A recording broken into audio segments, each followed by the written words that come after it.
I say thank you all for letting me have the opportunity to share my testimony, what the Lord's done in my life with you all. This is actually the first time I've ever done it before, so I have been a bit nervous today.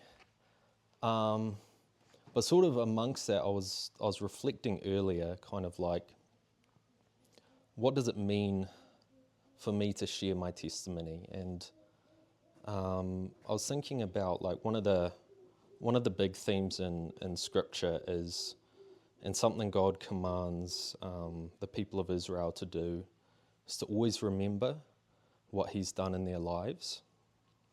And so, for me, I was really thinking, for me, at least personally, sharing this with you is an exercise in remembering what the Lord's done in my life. And so I was like, I really hope it'll bless you. But even if it doesn't, it's it's good for me. You know, it's important for me to kind of go back and be able to see what God's done. But on that theme, I thought I'd start just by reading a little bit of Deuteronomy 8. So Deuteronomy 8, this is basically the last commandments that the Lord is giving the people of Israel before they go into the promised land. And he emphasizes this, it's very clear. He says, "Be careful to obey all the commands I'm giving you today." This is verse 1, by the way. "Then you will live and multiply, and you will enter and occupy the land the Lord swore to give your ancestors. Remember how the Lord your God led you through the wilderness for these 40 years, humbling you and testing you to prove your character and to find out whether or not you would obey His commands. Yes, He humbled you by letting you go hungry and then feeding you with manna, a food previously unknown to you and your ancestors. He did it to teach you that people did not live by bread alone. Rather, we live by every word that comes from the mouth of the Lord. For all these 40 years, your clothes didn't wear out and your feet didn't blister or swell. Think about it. Just as a parent disciplines a child, the Lord your God disciplines you for your own good." And then he talks about them going into the land, and he says, "But that is the time to be careful. Beware that in your plenty you do not forget the Lord your God and disobey His commands, regulations, and decrees that I'm giving you today. For when you have become full and prosperous and have built fine homes to live in, and when your flocks and herds have become very large, and your silver and gold have multiplied along with everything else, be careful. Do not become proud at that time and forget the Lord your God who rescued you from slavery in the land of Egypt. Do not forget that He led you through the great and terrifying wilderness with its poisonous snakes and scorpions, where it was so hot and dry. He gave you water from the rock. He fed you with manna in the wilderness, a food unknown to your ancestors. He did this to humble you and test you for your own good. He did all this so you would never say to yourself, 'I have achieved this wealth with my own strength and energy.' Remember the Lord your God. He is the one who gives you power to be successful in order to fulfill the covenant He confirmed to your ancestors with an oath." Yeah, so essentially it's a sense in which it's critical for God's people to remember what He's done for them in the past. In this case, it was with Israel, but the principle carries on through, I believe, to us all. And so, that was just something that I wanted to sort of reflect upon, before we begin. And, and essentially just I suppose point our minds to it. Because, I mean, tonight I'm sharing my testimony, but you'll all have stories of what the Lord's done in your life and how He's worked. And I think that really making a practice of reflection upon what God's done is so important, because yeah, then we won't forget. Yeah. So anyway, I'll now get out of preacher mode and begin. Yeah. So I was thinking this afternoon. I was like, how should I begin telling you guys my testimony? And I came to the sensible conclusion that I should begin with the 2008 summer Beijing Olympic Games. Yeah, and you all are probably thinking now is like, where on earth is he going with this? But the reason why this is actually important is because this was actually quite an important turning point in my, well, what was then a young life. I would have been, I don't know what month it was, but I would have been either 7 or 8, I think 7.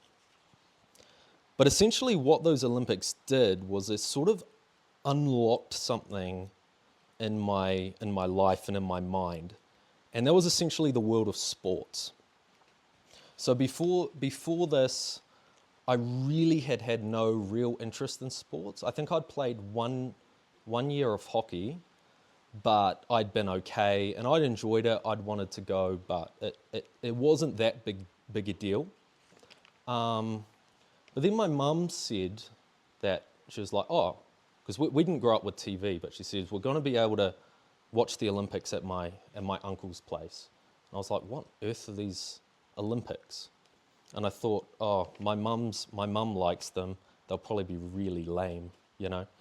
But yeah, as soon as I started watching them though, like I said, something unlocked in my mind.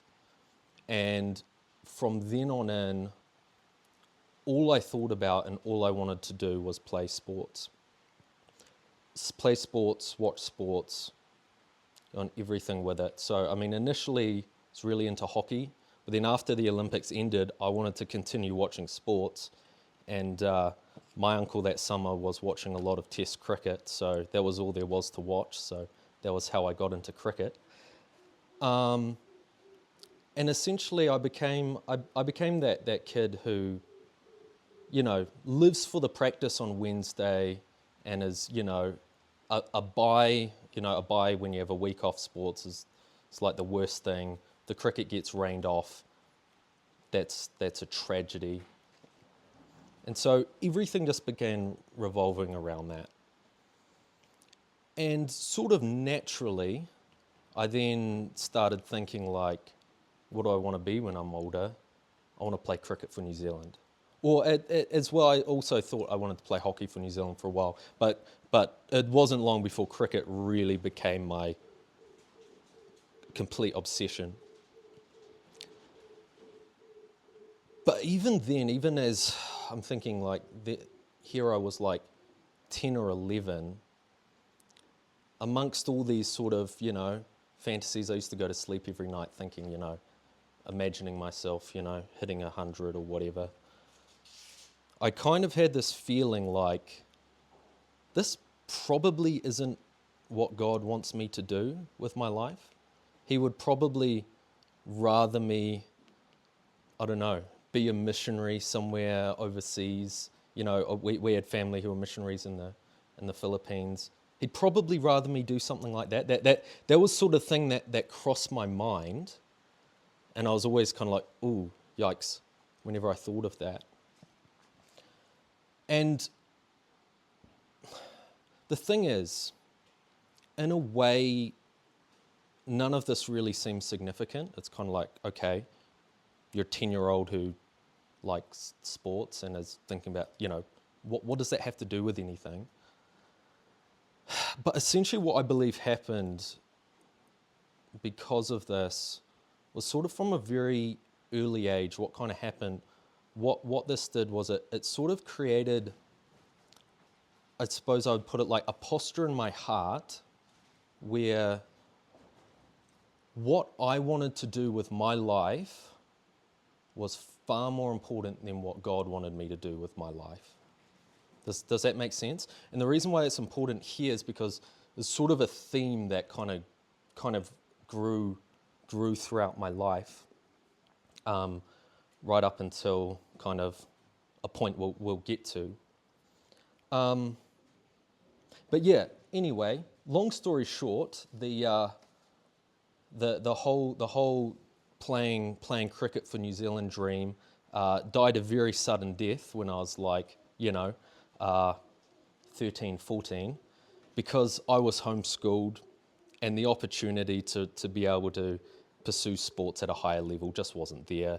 I probably wasn't talented enough, all of these different things. But it kind of created a little sort of identity crisis at that time as a 14-year-old, because that was literally all I'd ever thought about. And then I was like, gosh, what am I going to do? I wasn't good at schoolwork. I remember at this time, my dad had gotten a job. We're from the North Island of New Zealand, but he'd gotten a contract job for like 9 months in the deep south of the South Island.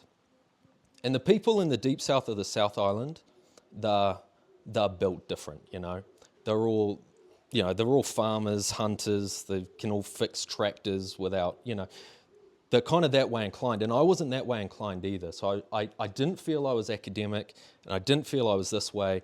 And I could no longer really pursue sports. I could only really play fairly casually. And so it was kind of like, what am I going to do? And probably as I reflect on it, probably more than most kids that age, I was very much future focused. I kind of lived in the future, I guess you could say. So pretty much I came to this point where I was just like, I've got to do something, otherwise I don't know where I'm going to go in life. So I was like, I don't think I'm very good at school, but I'm just going to give everything to it. And so that was when essentially I kind of gave my life to academics. I started, waking up at 7 in the morning to study my chemistry textbook or whatever it was. And kind of what I found was, as I really, really put effort into this, was actually I was a lot better than I thought if I really put the effort in. I actually could do science, I could do maths, I could kind of pursue a goal in this direction. And essentially what I was doing is that all the energy that I wanted to put into cricket and getting better at that, but didn't have the opportunity, I was like, I have the opportunity to put that energy over here. So that was just like fully kind of, I would say gave myself to that. That became kind of my obsession and what I was really pursuing in life. At the same time, I got a farmer down the road offered me a job milking cows. So I also started working, and I was basically at this point just on this treadmill. I was studying all day during the week. On the weekends, I was getting up early, like 5:30, 6, to milk the cows. Then I'd get home from milk the cows and I'd crack open the books and do more study and go to church on Sunday, but come home, study, milk cows. Sometimes I study. It was just like this was what I was going to do. And I kind of developed this, I suppose, philosophy where my greatest, I think sort of my values in life were, my highest value, I think, I wanted people to respect me. That was what I wanted, probably more than anything. And then I just wanted to be a success. I wanted to become like an engineer or scientist. At some point I wanted to be a vet. But it's like, I'm going to make something of myself. And in a lot of ways, like I was actually getting what I wanted. People were like, whoa, Jonny's really applying himself. He's really going to kind of get somewhere. And there was a lot of actually, there was a lot of sense to what I was doing. I was thinking a lot of things through. I was making in what in some ways you could look at on a surface level were wise decisions, but it was all worldly wisdom. It was all wisdom apart from Christ, and it was all kind of what I could get for myself. And I remember, because for most time during high school, I didn't really know what I wanted to do exactly, but I was always thinking about it. It was always on my mind. Oh, maybe I could do this, look up this kind of job, whatever. I wanted to be able to do whatever I wanted. That was my goal, was to be able to kind of finish high school with the range of subjects and the grades where I could go whatever direction I wanted. It was like all in my hands. And every now and then I would think, as I was thinking through what do I want to do, I would think, or the thought would cross my mind. It was probably, as I reflect, probably the Holy Spirit kind of prompting. It was like, shouldn't you ask God what He wants you to do?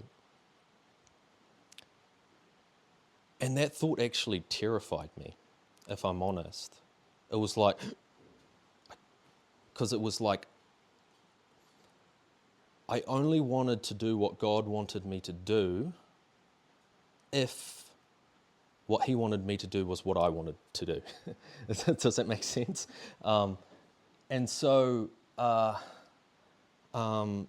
I think it's kind of important to note as well. Like I wasn't wanting or planning to rebel in an explicit kind of way. Like I was thinking about, like when I got to university, I would have always planned to have gone to church and join a Bible study and all of those things. And I didn't have a desire to go partying or drinking or but then again, who knows? Maybe I would have gone that way, but I don't think so, and I certainly wasn't wanting to. But I had this thing where it was like it had to be what I wanted to do rather than what God wanted me to do. And so, whereas some of my siblings, they started doing, some mission trips when they got older or this or that, I kind of never had a desire to do any of that. I was like, you can do that, it's fine, I'm gonna do my thing. And what else? I was thinking. Yeah, and that was, yeah. So that was where I was at. I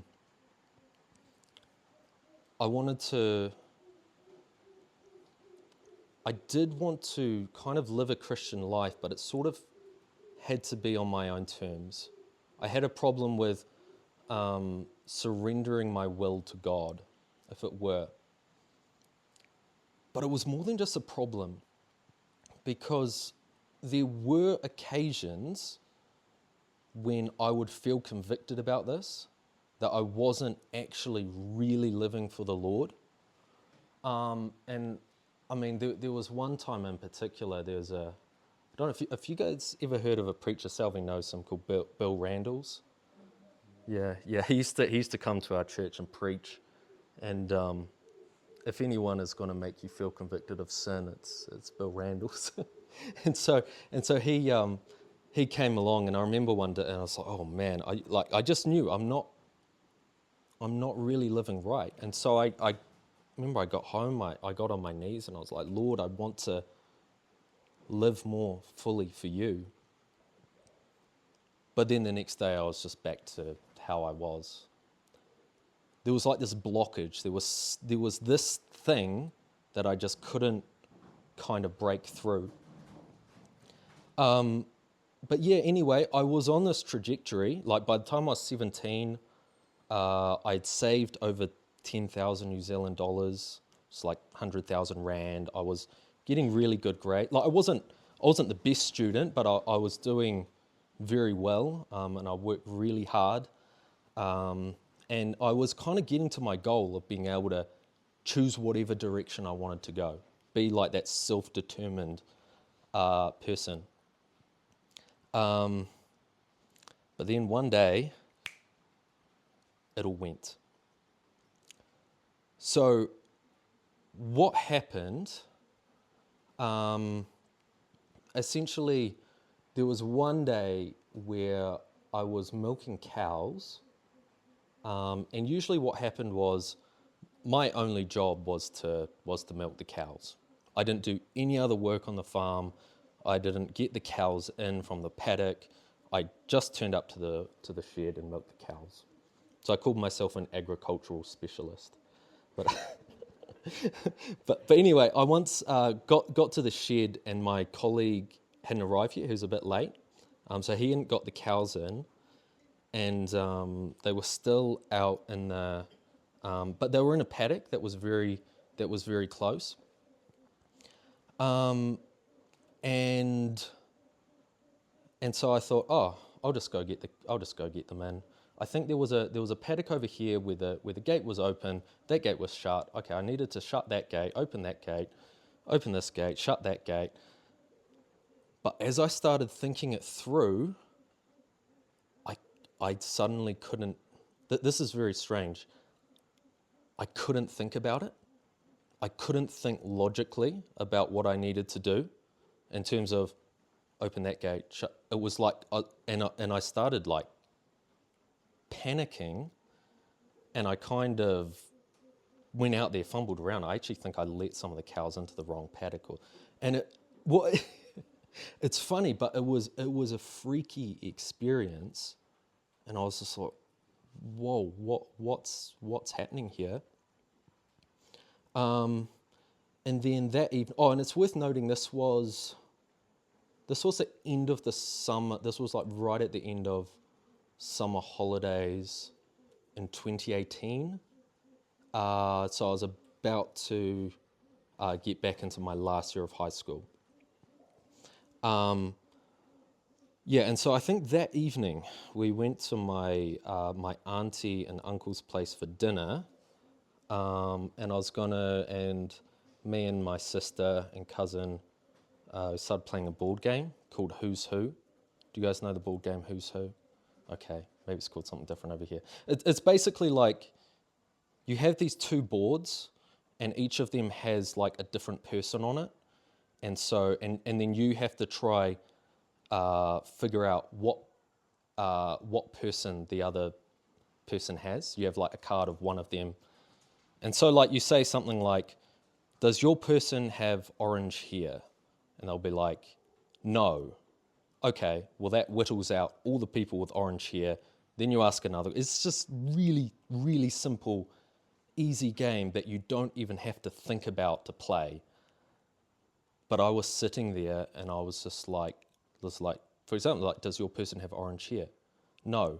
And then I was like, what do I do now? It was like my mind was just completely blank.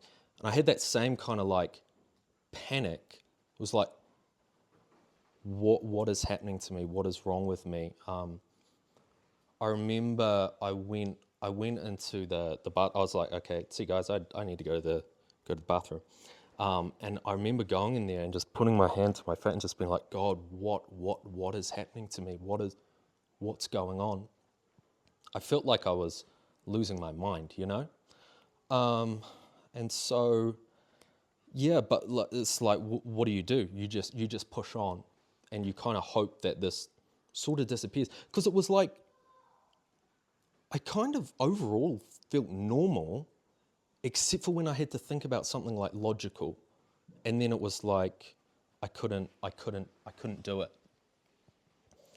But yeah, then I started trying to do school again in the next year, and it just kept getting worse and worse.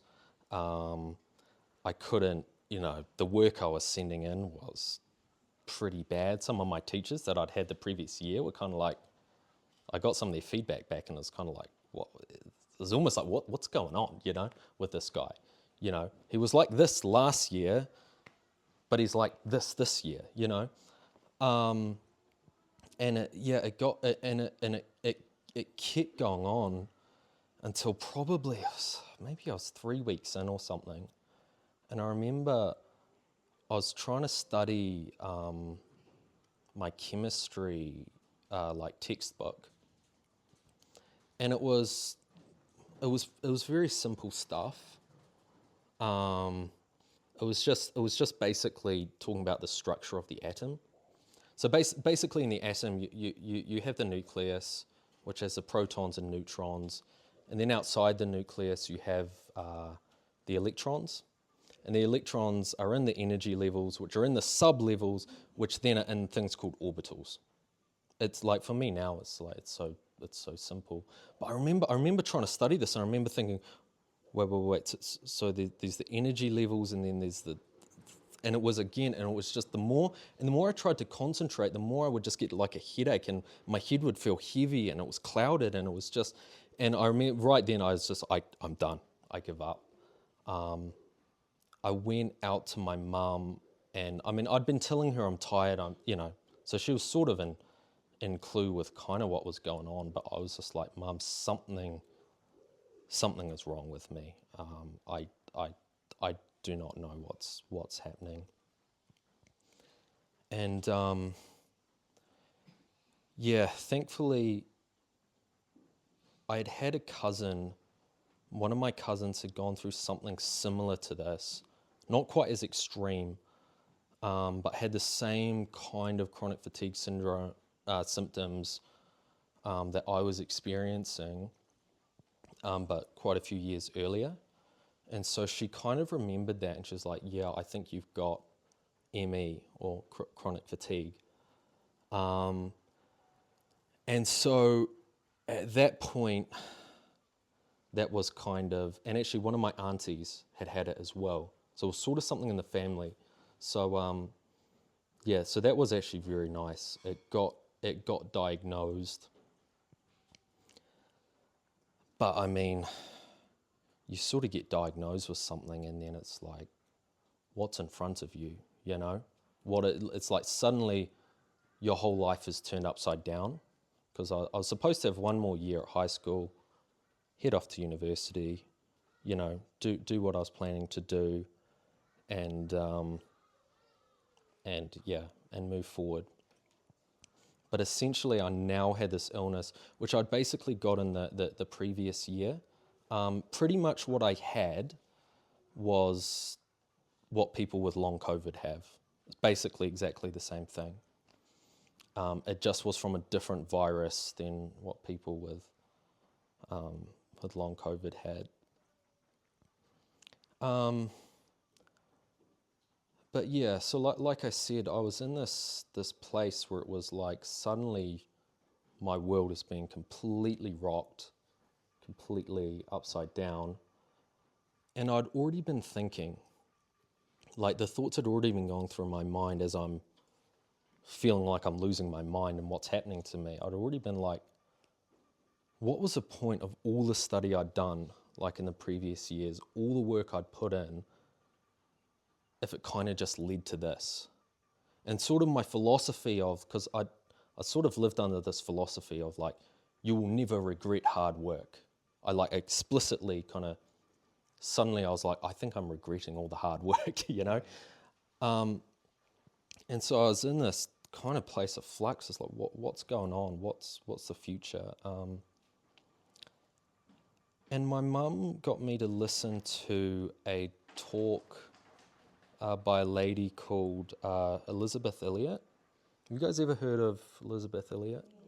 Yeah, okay, cool. She's the wife of Jim Elliot. And it had to do with like suffering and sanctification in God's way. I can't remember exactly. But that sort of, and I guess my heart had began to soften a little bit. And I was sort of like, oh, okay, that's interesting. And she mentioned a book about, which basically she had written, but she compiled her late husband Jim Elliot's journals in. So have you guys heard of Jim Elliot? So he was, just if any of you guys don't know, he was a missionary, probably I think in like the it would have been like 40s, 50s, in the 50s I think. and him and a few other guys went to an unreached tribe in Ecuador, Peru, and ended up getting killed by that tribe. But throughout his life, he'd sort of written these journals, and I was kind of like, oh, that's interesting, and it turned out my mum had that book, that particular book. So I just picked it up and started reading it. And essentially, as soon as I started reading it, it broke me, because I suddenly saw this man who was completely given his life to the Lord, and all he wanted to do was serve God, and that was who he was. And it sort of, and it hit me so hard because like I mentioned before, like there's occasional times as 15, 16-year-old, whatever, when I kind of tried to really give my life to the Lord like he had, but I hadn't been able to. And so when I was sort of reading his journals, I was sort of reading kind of the man of God that I had somewhere in me wanted to be, but just never could. And then suddenly, in light of my position, it was like I was just seeing the absurdity of the life I had been living. Like, because I suddenly thought, like, if I believe the gospel is true and that Jesus died on the cross for my sins, if I believe that, which I do, then what on earth am I doing with my life? Like, what are you, like, this? And it was suddenly this clarity. And I can't remember, there was another verse, it was like, where Jesus says, seek first the kingdom of God and his righteousness and all these things. It was like that seek, and it's like, and it was just this realization that I'm not doing this. This isn't what my life is, you know? And yeah, and again, it was really this clarity of like,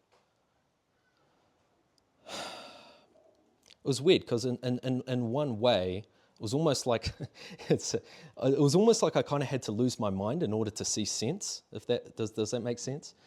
And so I was under this place, was like, this needs to change now. I need to really give my life to the Lord, really surrender my will to God. And so I think it was the next day, because I think I'd probably thinking about this through the evening and through the night. And I just remember I went to my grandmother's house, which she wasn't there at that time, and I was like, I'm really going to surrender my will to God, my really fully my life to the Lord. It was like such clarity of what I needed to do. But what I found was that when I got on my knees to do this, I still had in my heart, there was still that desire, which was like, no, I want to cling on. I want to do what I want to do. And for me, this was a real moment in my life where God really convicted me of my sin, where he like shone a spotlight on a depth of my sinfulness and of my sinful nature that I just simply had not known was there before. This sense that like I cannot truly give my life to him because of this sort of this pride that had been built up in my life. And it was a very subtle pride. I would never go out and boast about what I'd done. I'd keep everything quiet. But like deep inside, the Lord, the Lord can see past all of that, and see really what's there. And so I just remember at that time, there was a sense in which I'd planned to get on my knees and tell the Lord and be like, Lord, I fully give my will to you. That was what I planned to do. But what I realized I had to do instead was get on my knees and say, Lord, help me to want to give my will to you, to give my life to you. I need you to change my heart so that I want to do what you want me to do, and so that I no longer have to kind of go my own way. And so that was really, really incredibly important turning point in my life. And really, I'd say the moment where God really convicted me of my sin. I don't think that was the point where I was born again, but it was basically as significant as if I had been. And essentially, I think it took me about 3 days of continuing to plead with the Lord, oh Lord, change my heart, help me to want to give my will fully to you, help me to, to desire to do what you want. It took quite a while to really get to a place where it felt like that had happened. But it was like once it did, it was like this burden that I didn't even know I was carrying was just, it was gone. It was like, it's difficult to explain, except I'm sure you guys have all experienced it to some degree or another, where it's like the Lord has just completely changed you, changed your desire, changed what you want, changed your priorities. And suddenly I finally had this freedom where I really could genuinely and authentically desire to do what God wanted me to do. It no longer had to be a show or whatever. And so, but again, I was still in this place of, what is my future? What is going on? I'm now sick. I'd never been, I'd had the flu or whatever, which, can be pretty devastating, but I'd never been sick like this. I'd never expected to be sick like this. I'd always been healthy, and so it's like, what is life now? But the blessing of this was, in a way, the Lord gave me a real clarity that I had to walk through this sickness. The Lord, He wasn't going to heal me just then.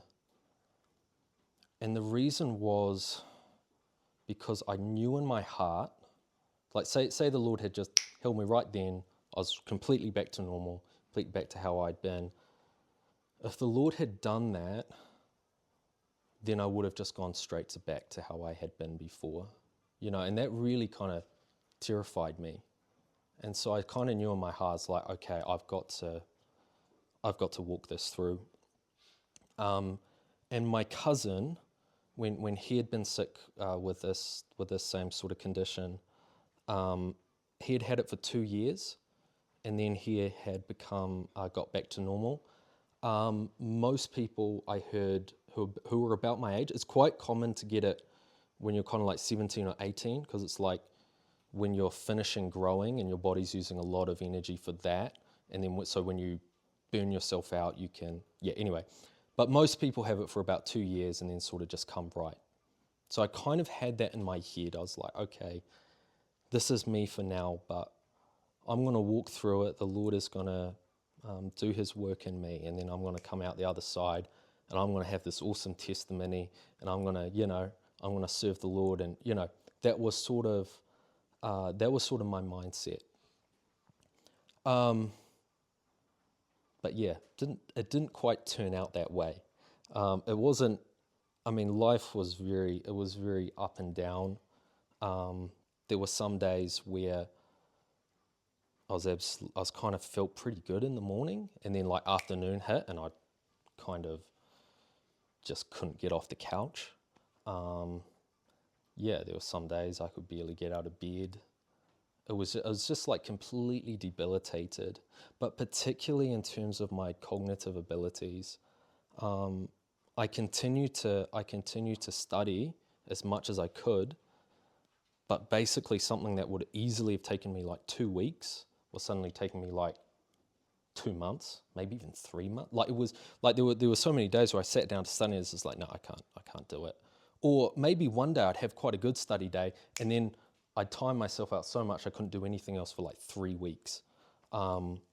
It was just it was insane. But even in that, the Lord was really working, and He continued to give me this incredible motivation to keep going. And like somehow by the end of the year, I'd actually finished like half of my high school credits. But I sort of mentioned the up and down nature because that kind of mirrored, I think, my walk with the Lord as well. It was like, on the one hand, it was like I'd suddenly found this new freedom and this new life in Christ, basically, which was incredible. And the Lord was teaching me such incredible things in His Word. He was suddenly opening it up in a way never been before. I remember praying, I was like, Lord, help me to have a greater love for Your Word. And it was like He just gave that to me. And when I could read it, so often I was too tired, but when I could, it was so life-giving, so rich. But then on the other hand, there were those times when I was too weak to get into the Word, but I also started to have a lot of doubts. And the reason was because I hadn't had these doubts before. And the reason was because I hadn't actually taken my faith that seriously. But now that I'd sort of put myself in this position where I'm like, I put myself in this position where I'm completely reliant on the Lord. Like I'm completely His. And suddenly I was having these thoughts like, oh, but what if it's not true? Suddenly it felt like there was a lot at stake. And especially, and there were so many times where it was so, and like it's that same thing with the cognitive things. Like sometimes, you'd have this doubt, but then you don't have the strength or the ability to even, or the energy to even think it through, And so it was like, on the one hand, it was like the Lord was really strengthening me and growing me. But on the other hand, it was like this profound weakness on so many facets. It was physical weakness, mental weakness so often when you're that tired all the time, and even that kind of spiritual weakness where you feel weak in your faith, where I so desired like this strong faith, but I was like, kind of felt like Peter sinking in the water. It's like, Lord, And then sometimes I'd feel guilty for that weak faith because it's like, look at what the Lord's done in my life and doing. And so it was just this, it was kind of all over the place. But over time, I think a stability kind of came into my walk. But one of the real challenges occurred where what became very evident after 1 year was that my expectation that I'm going to get better after 2 years was very clearly false. So pretty much after that first year, after 2018, after I'd finished the school for that year, I had worn myself out so much from the little study that I did. Like if you had seen what I'd done, it wasn't much, but for where I was at, I was really pushing myself, and pretty much I could do nothing that whole summer. What kept me sane was watching the cricket. But I say that because in some ways it's funny, but in another way that was really God's grace for me at that time. That was just something small that He used to help me in that time of need, But pretty much I'd actually become worse.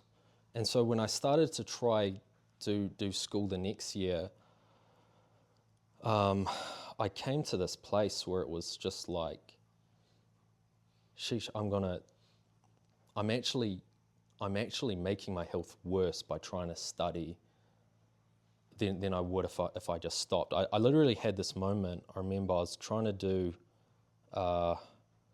So there were two booklets of trigonometry and maths that I had to do, and I'd done my best to get through the first booklet, sent it off. I'd done okay, and then I went to sit down to do the new booklet, and I remember looking at it, and it was like I had forgotten everything that I'd done.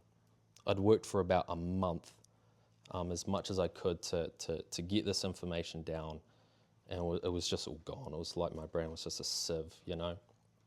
And I remember just staring at it, and it was one of those moments in life where it's like you either stand up and punch a hole in the wall, or you quietly walk away. and, and thank the Lord, I quietly walked away. But the Lord actually did something quite amazing in that time, because for me, like, the mentality that I had was like, you've got to, you work as hard as you can. You don't give up. You just do what you can. But the Lord brought to mind a proverb. I must have been reading the Proverbs at that time. I don't remember thinking anything special about it, but it just popped into my head, and it said, "Don't wear yourself out trying to get rich. Be wise enough to know when to quit." That's the New Living Translation, and that just popped into my head, and I was like, "Yeah, it's time to quit." And that was actually such a blessing, because it gave me peace. Like, there's a time and a place where you've just got to stop what you're striving to do. So I carried on that year. I had to stop everything, but in all of this time, the Lord had given me the desire. The Lord had really changed my heart, like I was mentioning before. So I was listening to a ton of sermons. I was basically forgetting all the details. If I'd listened to one, you'd ask me what it was. I probably couldn't have really told you what it was really about most of the time. But So I was just spending my time sort of doing that kind of thing, listening to other podcasts and stuff. But one of the real challenges, the real challenge came at the end of the 2-year period, because and pretty much the turning point, I think, for me personally was I tried to get on like a health benefit with the government, and the doctor I went to, he said, "Okay, we can do that, but actually we need to get you through a whole lot of blood tests and get you to see a specialist and blah, blah, blah." And we kind of knew, because I'd had family who had this same illness. We kind of knew it doesn't work that way. This is a kind of condition that doesn't really show up in your blood and this and that. But it was kind of like, okay, well, what can you do? So I went through all of that. But when I went to the specialist, which is an endocrinologist, and we went through all this stuff, and she basically said, "Yeah, there's nothing we can really do." And I knew she was going to say that, but when she actually did, it was like it brought it to a whole nother level. And it was also like the 2 years had passed, so my expectation of being better was completely shot, completely come to nothing. And so it was essentially a kind of, I suppose, a crisis point. And I remember I was house sitting for my auntie. I was house sitting with my cousin, but he was out at the time, and I was just there, and I've been watching something on the TV. I think Hogan's Heroes or something, and I don't know, something happened, and I ended up just sitting on the stairs, and I just started kind of writing in my journal, because I'd been keeping a journal since I got sick. kind of inspired by Jim Elliot, I think. But I just remember thinking, I was just like, because my whole mindset had been, this is a hard season, and it sort of came from what I call like season theology. So you guys sort of familiar with Ecclesiastes, where the writer talks about it's like there's a season for good, season for this thing, and I kind of had my mindset internalized this idea that what I'm going through now is a hard season. It's a bad season, but the Lord is going to do work in my life to prepare me for what He wants me to do next, and then it's going to be a good season. It's going to be good. This is sort of the storms of life, if you will, but then we're going to get through to smooth sailing. And I just remember writing, I was just like, what about when the storms of life feel like they're never over, But at that moment, I had this thought that was so clear. It was just like kind of hit me smack middle of my head, which was pretty much, but the Apostle Paul never had any easy seasons in his life. And I was like, oh yeah. You think about what he wrote. He went through the shipwrecks, he went through the beatings, and you kind of read the book of Acts, and it's like, yeah, it was kind of all hard, And then I started thinking about believers in the persecuted church. You think about Christians in North Korea. We wouldn't really think that they have kind of easy seasons. Or if they did, they would be like our hardest season, in life.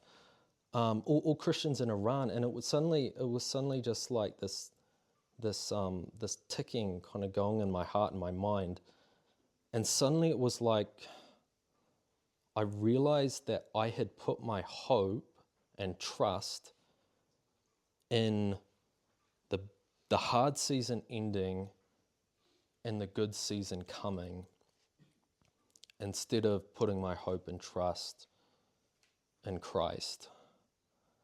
And it was suddenly this moment, another moment of sort of clarity, and I suppose conviction. And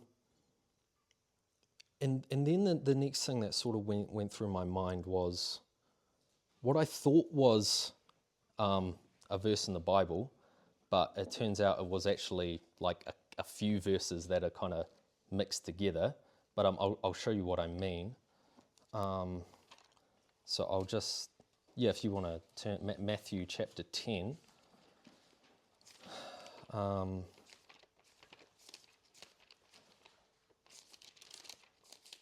So just a couple.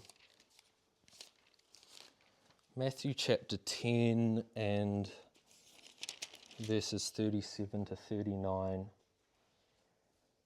Jesus says, "If you love your father or mother more than you love me, you are not worthy of being mine. Or if you love your son or daughter more than me, you are not worthy of being mine. If you refuse to take up your cross and follow me, you are not worthy of being mine. If you cling to your life, you will lose it. But if you give up your life for me, you will find it." And then Luke chapter 14, verses 25 to 27.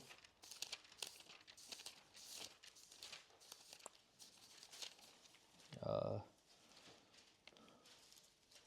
14, 25 to 27. Jesus said, it says, "A large crowd was following Jesus.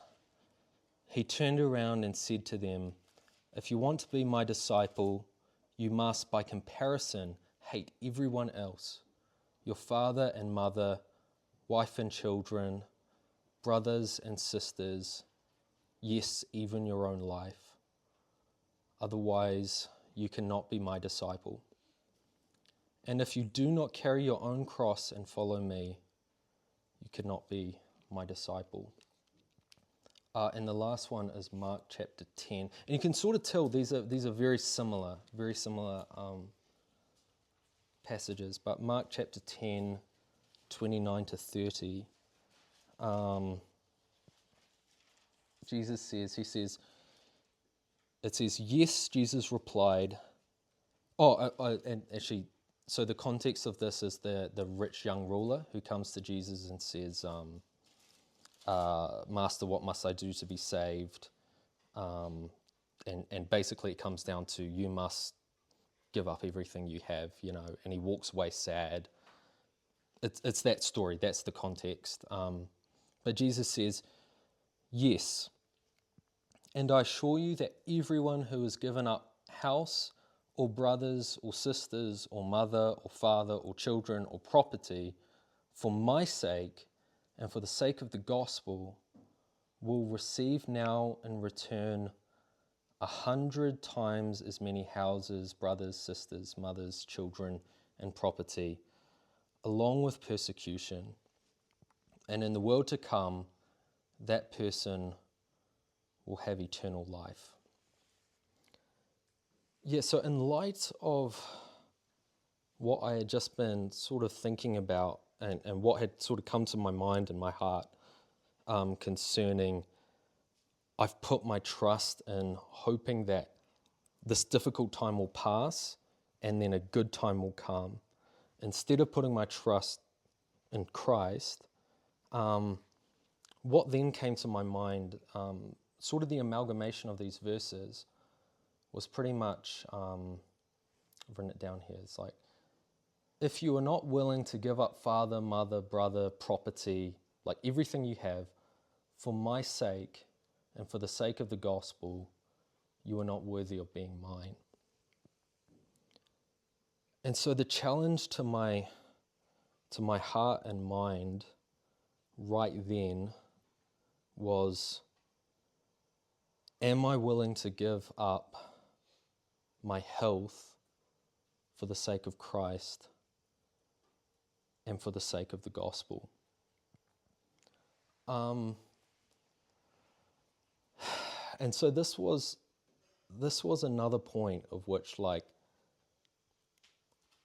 this is the hardest thing I'm ever kind of being asked to do by the Lord. And actually this is impossible for me to do. But on the other hand, what you've got to understand is that as I'm going through this is like it's difficult to describe because it was like, it was almost like the Lord was there with me. Like the grace of God and the love of God I was experiencing, like I was weeping. It was something like I've never experienced before or since. It was like God was asking me to do something which I could not do, but there was grace to do it. If that makes sense. And I remember thinking as it was that, it was like, am I willing to give up my health for the sake of the Lord? Am I willing to sort of suffer in this way for Him? Which I'd never thought about what I was going through in those terms. And for the sake of the gospel. And there were a couple of things. It was like, one, it was like, what is that even, like, how on earth is this even how can this be for the gospel? Because at this point, all I really felt for quite a while was like, how much I was being held back. Like, I wanted to serve the Lord. I'd really developed the desire to be preaching in church. The opportunity was there, but I didn't have the ability to write a sermon, I was too tired. I used to start, and then I'd kind of get too tired, and then I'd come back to it a month later, and I'd forget what I wanted to, it wasn't possible for that time. And so I was like, and I wanted to do all this kind of learn apologetics, I couldn't do any of it. And so it was a mystery in the sense of like, what does this mean to go through this for the Lord and for the gospel? But it was just so clear. And then the next thing that sort of came to my mind was a hymn, which I had been listening to quite a lot, which basically the first verse goes like this. I think I've written it down. Yeah, no. What's that? The first verse, it says this. It says, "May I be willing, Lord, to bear daily my cross for thee, even my cross of grief to share. Thou hast borne all for me." And so, but the reason why this was so significant and so meaningful was essentially the first two words is like, "May I." Because it was like the Lord was asking me to like fully give this to Him. And in response, I couldn't say, "Yes, Lord, I do," because I couldn't. But I could say, "May I." Give me the strength to, may I desire to give this to you. And so, I mean, for me, yeah, and I think that the real highlight for me in that experience, it was probably a culmination throughout those years of being sick, of just realizing your need for the Lord and His grace, like every day, actually having to learn to just be like, "Lord, give me grace just to get through the day." But it taught me what's written in Hebrews 4, verse 16.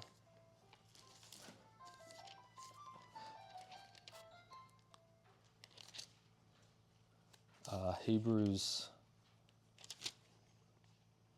4:16, where it simply says, "And we will find grace to help us when we need it most." And that sort of became almost like the verse of my life, or like my favorite verse, because it was like, that was probably the most significant experience of my life, to be honest. But I had similar ones I could tell you about through that time. And it was always when I was at my lowest ebb, where it was like, I don't feel like I can go on. And I mean, to be clear, not in a suicidal way. I was never like that, but just like, "Lord, what, like but there was always something. And sometimes it was different. There were times when it was something amazing like this, but there were other times, like I mentioned before, where it was just like the cricket, or my cousin would come round, or, at that time we actually, Salvi and I were in New Zealand, and we had a Bible study on Sunday at their house. And it was like there was always grace each day, always God's enabling power to continue on. But yeah, I mean, essentially I ended up having this for another year, and even now I'm not fully over it.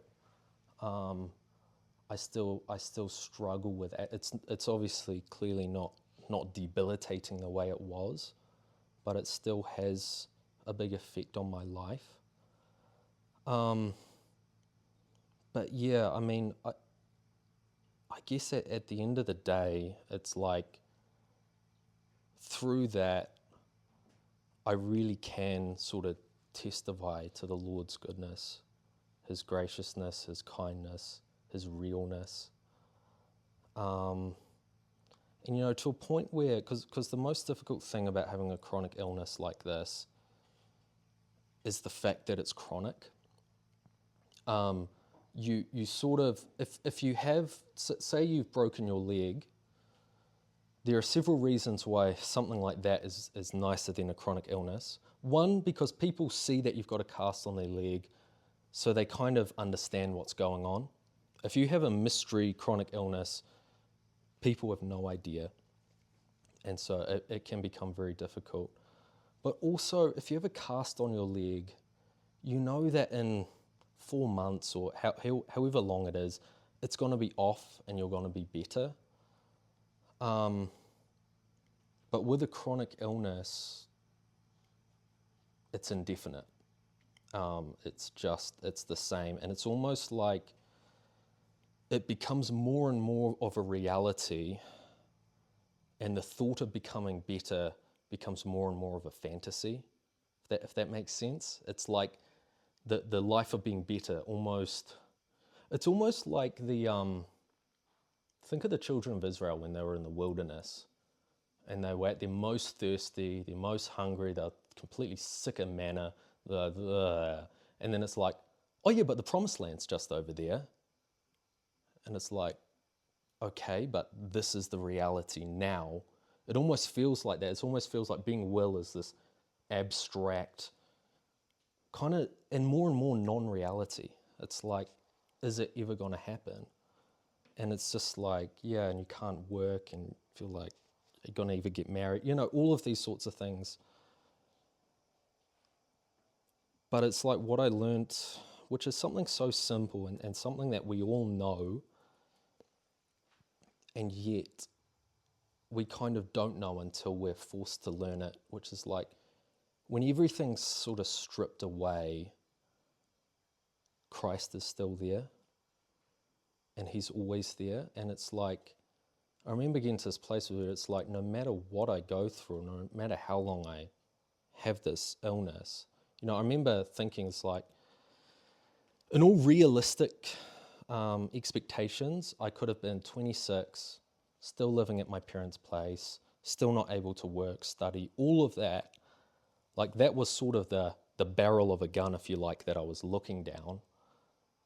But it was like, even then, I'll continue to trust Christ and continue to live for him. And it's not because of some kind of amazing willpower or faith that I had, but it was only and simply all the things he had done in my life and how he had revealed his truth and grace to me and continued to be faithful, that it was like, no matter what, this is it. And so, yeah. Anyway, that's what I wanted to share this evening. Yeah, I hope that can be a blessing. But